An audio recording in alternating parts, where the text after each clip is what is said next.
मॉक्स के अंदर मार्क्स हो चुके हैं स्टक। रीजनिंग तो भैया ठीक ठाक हो जा रही है, लेकिन क्वांट्स के अंदर मतलब बहुत ही बेड़ा गर्क हो रखा है हमारा। मैं क्या करता हूँ, जब मेरे मार्क्स ऐसे स्टक हो जाते हैं, जब तुम्हारे सामने कोई क्वेश्चन आया, अब तुमको कॉन्सेप्ट ही नहीं आता भैया, उसको कैसे अप्रोच करना वही नहीं पता, तो फिर कैसे होगा। तो मैं बता रहा था तुमको कुछ अरिथमेटिक के टॉपिक्स, अगर तुम उनको भी कर लोगे तो तुम्हारा काम काफी हद तक आसान हो जाने वाला है। यूपी से मैंने फॉर्म भरा था, 51 की कट ऑफ आई थी और मेरे ख्याल से 3 या 4 नंबर के आसपास मेरी कट ऑफ रह गई थी। आरआरबी पीओ प्री के अंदर आज से एग्जैक्टली भैया 1 महीने का टाइम बचा है। अब जिसका सोल टारगेट सिर्फ आरआरबी ही था, वो अब बैक टू बैक प्री के मॉक्स लगा रहे हैं। लेकिन सबके साथ एक कॉमन प्रॉब्लम आ रही है कि भैया मॉक्स के अंदर मार्क्स हो चुके हैं स्टक। किसी के तो 30 में ही आ रहे हैं, किसी के 40 के आसपास मतलब स्टक हो चुके हैं, प्लस माइनस 1-2 नंबर ऊपर नीचे जाते रहते हैं। इवन इसी सेम इशू के रिगार्डिंग मेरे को काफी सारे कमेंट्स आ रहे हैं कि लाइक हमारे मार्क्स स्टक हो चुके हैं, हम करें क्या। रीजनिंग तो भैया ठीक ठाक हो जा रही है, लेकिन क्वांट्स के अंदर मतलब बहुत ही बेड़ा गर्क हो रखा है हमारा। तो अब करना क्या चाहिए। तो देखो, अगर तुम लोग भी सेम सिचुएशन से सफर कर रहे हो और तुमको भी समझ नहीं आ रहा कि भैया मार्क्स कैसे इंक्रीज करें, कॉज जैसे जैसे एग्जाम पास आता है ना, तो वो एकदम टेंशन सी बढ़ने लग जाती है। तो डोंट वरी, आज की इस वीडियो के अंदर मैं तुम लोगों को सारा प्रॉपर सॉल्यूशन देने वाला हूं। और लाइक मैं तुम लोगों के साथ अपनी भी अप्रोच शेयर करूंगा कि मैं क्या करता हूं जब मेरे मार्क्स ऐसे स्टक हो जाते हैं, क्योंकि ये इशू सबके साथ होता है। ऐसा नहीं है कि तुम लोगों के साथ ही हो रहा है, सबके साथ होता है। बस तुम उससे कैसे डील कर रहे हो वो भैया तुम्हारी वहां पे लाइक जो बोल सकते हो ना, एक स्किल दिखाता है। तो सारी चीजें इस वीडियो के अंदर मैं कवर करने वाला हूं और आज की वीडियो काफी ज्यादा हेल्पफुल और काफी ज्यादा इंटरेस्टिंग होने वाली है। और अगर तुम भी भैया आरआरबी को टारगेट कर रहे हो, चाहे वो पीओ हो चाहे क्लर्क हो, और मॉक्स के अंदर तुमको इशू आ रहा है, मॉक्स के अंदर तुम्हारे मार्क्स स्टक हो चुके हैं, तो इस वीडियो को एंड तक जरूर देख लेना। इस वीडियो के अंदर तुम्हारे सारे जितने भी इशू हैं सब कुछ का सॉल्यूशन मैं दे देने वाला हूं। एंड पहले ही बोल रहा हूं, वीडियो लाइक नहीं करी तो लाइक कर दो, चैनल पे नए हो तो फटाफट सब्सक्राइब कर दो। तो चलो फिर स्टार्ट करते हैं। तो सबसे पहले डिस्क्लेमर की बात कर लेते हैं, क्योंकि कुछ लोगों को दिक्कत हो जाती है। तो देखो, I am also an aspirant just like you, और जो भी मैं अप्रोच जो स्ट्रेटेजी इस वीडियो के अंदर शेयर करने वाला हूं वो मैंने अपने ऊपर अप्लाई करी है and it really work for me. तो इसीलिए मैं तुम लोगों के साथ भी शेयर कर रहा हूं and it totally depends on you कि तुमको भाई कैसे उसको अप्लाई करना है। मैं तो ये कहूंगा कि भैया उसमें से कुछ पॉइंट्स निकालो कि हाँ, जो तुम्हारे लाइक अपना स्केड्यूल है या जो भी तुम्हारे अप्रोच है उसमें कमी आ रही है, तो मेरे से एक लाइक इंस्पिरेशन लेके तब उसको अप्लाई करना। कॉपी पेस्ट मत करना, क्योंकि क्या पता जो मेरे लिए वर्क कर गई है तुम्हारे लिए ना करे। तो बेटर यही है कि भैया मेरी अप्रोच को देखो, जो जो चीजें मैं बता रहा हूँ, जो पॉइंटर्स बता रहा हूँ उनको देखो, उसमें से भैया अपने निकालो भाई कहाँ तुम्हारे अप्रोच में कमी आ रही है और उसको अप्लाई करो। वो हो सकता है भाई काफी अच्छे से वर्क कर जाए। तो चलो अब बात करते हैं कि तुमको अपने मॉक को भैया कैसे लाइक लेके चलना है, कैसे कैसे क्या मॉक्स देने हैं, कैसे क्या क्या चीजें ध्यान रखनी है जब भी तुम मॉक दे रहे हो। तो सबसे पहले अभी जैसे कि लगभग 1 महीने का टाइम है, तो तुमको पूरा टाइम अपने प्री के अंदर नहीं देना, साथ में साथ मेंस लेके चलना है। लेकिन मेन तो बात यहाँ पे हमारे मॉक्स की हो रही है, प्री की हो रही है, तो हम उसी पे लाइक फोकस्ड रहेंगे। तो तुमको डेली का एक अपना फुल लेंथ मॉक का अपना टाइम रखना है। उसके अलावा जिस सब्जेक्ट में तुमको इशू आ रहा है, फॉर एग्जांपल मेजोरिटी लोगों को आ रहा है भैया क्वांट्स के अंदर इशू, तो तुमको क्वांट्स के लिए भाई एटलीस्ट 2 सेक्शन मॉक अपने ऐड कर देने हैं। अगर तुम्हारे सारे लाइक कॉन्सेप्ट्स वगैरह क्लियर है, तुम्हारी स्पीड भी अच्छी है, बट स्टिल तुमको इशू आ रहा है, तो तुम सेक्शन मॉक ऐड करोगे तो तुम्हें भाई काफी लाइक बेनिफिशियल देखने को मिलने वाला है। बट अगर तुम उनमें से हो जिनका लाइक कॉन्सेप्ट ही क्लियर नहीं है, भाई अरिथमेटिक के 1-2 टॉपिक कर रखे हैं और फिर वो सीधा मॉक लगा रहे हैं और मॉक के अंदर मार्क्स कम आ रहे हैं, तब वो फिर भैया यहाँ पे कह रहे हैं हमारे मार्क्स नहीं आ रहे, तो फिर ऐसा तो नहीं होगा। कॉज पहले तो भैया जो तुम्हारा सिलेबस था, जो तुम्हारे कॉन्सेप्ट है, उनको तो एटलीस्ट क्लियर करो। हाँ ठीक है, प्रैक्टिस में कमी पड़ गई वो तो भैया तुम बाद में लाइक अपना कर सकते हो, बट स्टिल एटलीस्ट भाई तुम्हारे कॉन्सेप्ट्स तो क्लियर होने चाहिए। क्योंकि जब तुम्हारे सामने कोई क्वेश्चन आया, अब तुमको कॉन्सेप्ट ही नहीं आता, भैया उसको कैसे अप्रोच करना वही नहीं पता, तो फिर कैसे होगा। तो भैया अगर तुम्हारे कॉन्सेप्ट्स में अभी भी दिक्कत आ रही है तो उसको क्लियर कर लो। अब ये हो सकता है कि बहुत लोगों ने मतलब ये सोच रखा हो कि लाइक जो अरिथमेटिक वाला टॉपिक है वो हम कर लेंगे मेंस में, मतलब ऐसा होता है, मेरी भी लाइक ऐसे पहले सोच थी।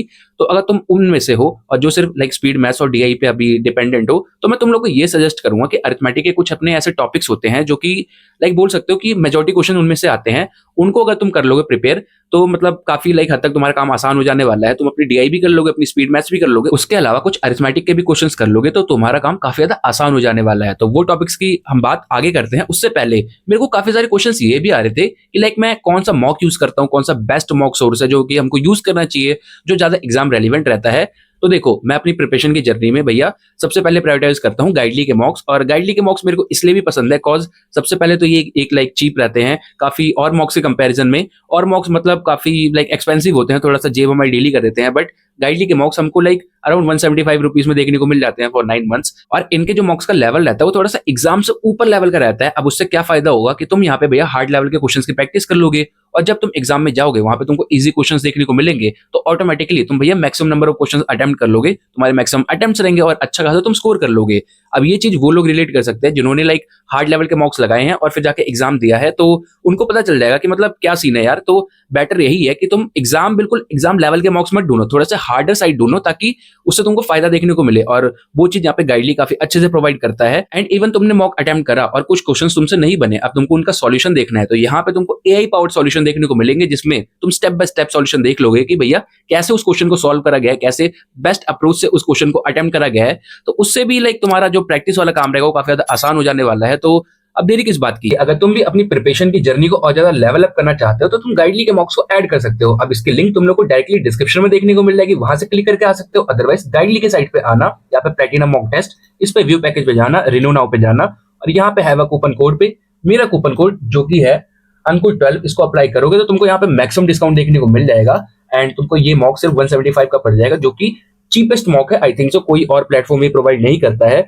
तो मॉक की लिंक एज वेल एज मेरा डिस्काउंट कोड दोनों डिस्क्रिप्शन में देखने को मिल जाएगा, जाओ वहां से जाके इसको एक्सेस करो एंड अपनी प्रिपरेशन को और ज्यादा लेवल अप करो। तो मैं बता रहा था तुमको कुछ अरिथमेटिक के टॉपिक्स अगर तुम उनको भी कर लोगे तो तुम्हारा काम काफी हद तक आसान हो जाने वाला है। अब मेरे अकॉर्डिंग तुमको तो भैया सारे टॉपिक्स करने चाहिए, क्योंकि कौन सा क्वेश्चन किधर से आ जाए, किस लेवल का आ जाए वो पता नहीं चलता। अब फॉर एग्जाम्पल तुम्हारा बोल सकते हो जिस टॉपिक पे कमांड था वो था बोट्स एंड स्टीम, अच्छी खासी तुमने उसकी प्रैक्टिस कर रखी थी और तुम्हारे एग्जाम के अंदर वो क्वेश्चन आया, लेकिन वो काफी अच्छे लेवल का आ गया, तुमको उसमें समझ में नहीं आ रहा, काफी सारे वेरिएबल्स भर दिए। और दूसरे साइड पे वहां पे तुम पे प्रोबेबिलिटी का क्वेश्चन आ गया जो कि वन लाइनर था, बस तुमको एक कॉन्सेप्ट पढ़ना था उसका और कॉन्सेप्ट तुमने पढ़ा नहीं, प्रोबेबिलिटी का टॉपिक छुआ नहीं, तो तुम्हारा लाइक बोल सकते हो उधर काम खराब हो गया। अब वैसे तो पढ़ लोगे तो फिर बढ़िया ही रहेगा, लेकिन फिर भी मैं बता देता हूँ कि कौन से टॉपिक्स तुम स्किप कर सकते हो और कौन से टॉपिक्स तुमको पढ़ने चाहिए, क्योंकि मेजॉरिटी क्वेश्चंस जो कि तुम्हारे प्रीलिम्स वाले पेपर में वहीं से आते हैं। तो सबसे पहले तुमको जो टॉपिक्स करने हैं वो भैया तुम्हारा एवरेज, रेशियो, प्रोपोर्शन और परसेंटेज, ये तो होता है तुम्हारा बेस। अब इसको भी नहीं करोगे तो भैया डीआई भी नहीं होगी, तो इसको तो अवॉइड नहीं कर सकते। अब इसके साथ साथ तुम ऐड कर सकते हो प्रॉफिट एंड लॉस, उधर से भी अच्छे क्वेश्चंस देखने को मिलते हैं। फिर एसआईसीआई,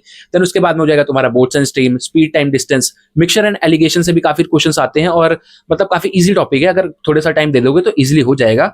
एंड उसके बाद में भाई प्रोबेबिलिटी एंड जो तुम्हारा मेंशुरेशन होता है और परमुटेशन कॉम्बिनेशन होता है उसको तुम छोड़ सकते हो। अगर तुम करना चाहो तो डायरेक्ट फॉर्मुला बेस्ड वाले जो क्वेश्चंस होते हैं वो कर सकते हो, वो काफी इजी होते हैं और वन लाइनर आते हैं भाई, फटाफट से देखोगे और मेरे ख्याल से सेकंड्स में सॉल्व हो जाते हैं। तो कर सकते हो तो कर लेना उसको, अदरवाइज चाहो तो स्किप कर सकते हो। एंड इसके बाद तुम्हारा टाइम एंड वर्क का टॉपिक आता है, उसके अंदर पाइप एंड सिस्टम का आ जाता है, तो वो भी मतलब थोड़ा सा बोल सकते हो हल्का सा बहुतों को टफ लगता है, बट अगर करना चाहो कर सकते हो। और बेस्ट सोर्स अगर प्रैक्टिस के लिए मैं बोलूं तो वो होगा भैया जो तुमने फाउंडेशन बैच करा था, कोई सा भी करा था। अब फॉर एग्जांपल बहुत लोगों ने अपना कौशिक मोहंती सर की जो अरिथमेटिक की प्लेलिस्ट है यूट्यूब पे फ्री वाली, उससे करा था।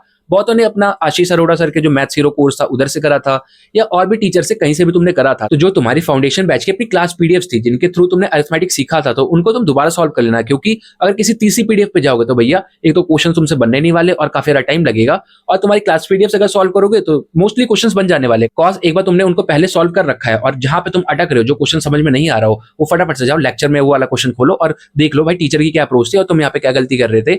और ऐसा करके तुम्हारे प्रीलिम्स ही नहीं, तुम्हारे मेंस लेवल तक की अरिथमेटिक तैयार हो जाने वाली है। जो कॉन्सेप्ट था वो तुम्हारा एकदम 100% सॉलिड हो जाने वाला है। उसके बाद में मेरे ख्याल से अरिथमेटिक में तो दिक्कत नहीं आने वाली, कॉज सेम प्रोसेस मैंने भी भाई अप्लाई करा था और इसी वजह से मेरी अरिथमेटिक स्ट्रांग हुई है। और ये तो बात होगी अरिथमेटिक की, अब ये चीज साइड बाय साइड चलती रहेगी और इसके अंदर तुम मेरे ख्याल से अगर 6-7 दिन का टाइम दे दोगे तो तुम्हारा अरिथमेटिक इधर से स्ट्रांग हो जाएगा। और उसके साथ साथ जो तुम फुल लेंथ मॉक दोगे तो उसके अंदर तुमको भैया अच्छा खासा लेवल का डिफरेंस देखने को मिलेगा, तुम्हारे अटेम्प्ट्स भी बढ़ जाएंगे अपने क्वांट्स के अंदर और बढ़िया तुम स्कोर भी कर पाओगे। और इन केस अगर फिर भी इशू लग रहा है तो भैया फुल लेंथ मॉक के साथ साथ तुम कुछ सेक्शन मॉक्स भी दे देना अपने क्वांट्स के। अब क्वांट्स का लाइक तुमने एक सेक्शन मॉक दिया, तुमको लग रहा है नहीं अभी भी दिक्कत आ रही है, तो एक और तुम सेक्शन मॉक दे दो, मतलब एक तुमको फुल लेंथ मॉक देना है और 2 तुम्हारे हो जाएंगे क्वांट्स के सेक्शन मॉक्स।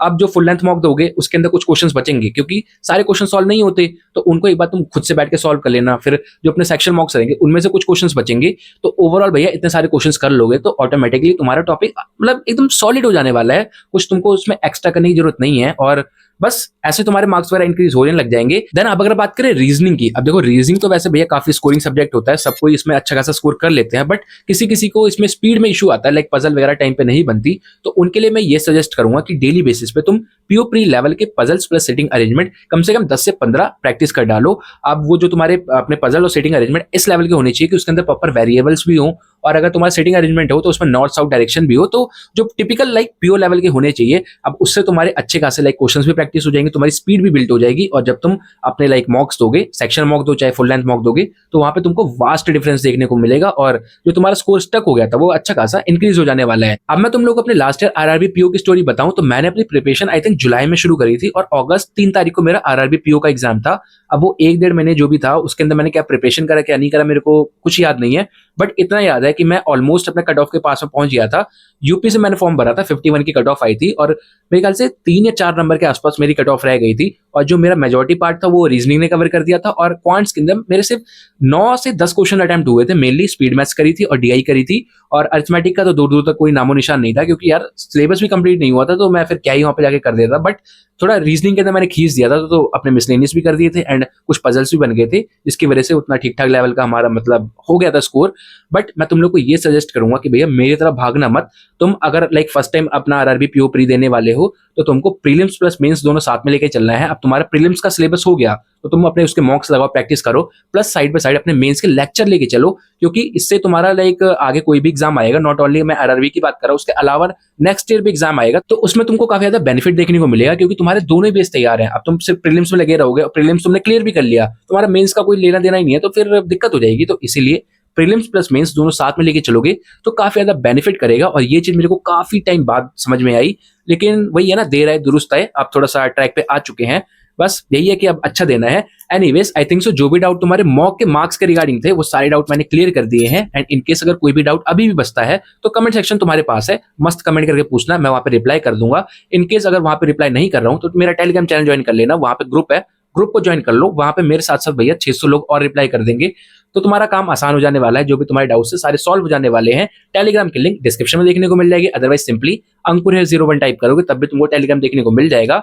एंड अगर तुम लाइक अब प्री में श्योर हो गए कि प्री तुम्हारा लाइक अब कॉन्फिडेंट हो गए प्री अब मेरा आराम से क्लियर हो जाएगा, अब मेंस के लिए क्या करना है आरआरबी में, तो उसके रिगार्डिंग मैंने ऑलरेडी एक वीडियो बना रखी है जिसके लिंक मैं तुम लोगों को डिस्क्रिप्शन में प्रोवाइड कर दूंगा, उस वीडियो को भी जाके देख लेना। तुम्हारा प्रीलिम्स प्लस मेंस का और लाइक एक्स्ट्रा जो डाउट होगा उधर से भी क्लियर हो जाएगा, तो बोल सकते हो ना एकदम श्योर शॉट हो जाओगे RRB PO as well as clerk के लिए। एंड बाकी चलो फिर इस वीडियो को यहीं तक रखते हैं। So that's it for this video and I hope so कि तुम लोगों को आज की वीडियो हेल्पफुल और इंटरेस्टिंग लगी हो, और जरा सी भी अच्छी लगी हो तो प्लीज यार वीडियो को लाइक जरूर कर देना। चैनल पे नए हो तो फटाफट चैनल को सब्सक्राइब कर देना, कॉज चैनल पे ऐसे ही regular tips regarding videos, strategy regarding videos and study blogs आते रहते हैं जो कि काफी ज्यादा इन्फॉर्मेटिव होते हैं एंड जिनको देख के तुम्हारा और ज्यादा पढ़ने का मन करता है। तो फटाफट से चैनल को सब्सक्राइब कर दो, काफी ज्यादा हेल्पफुल रहने वाला है।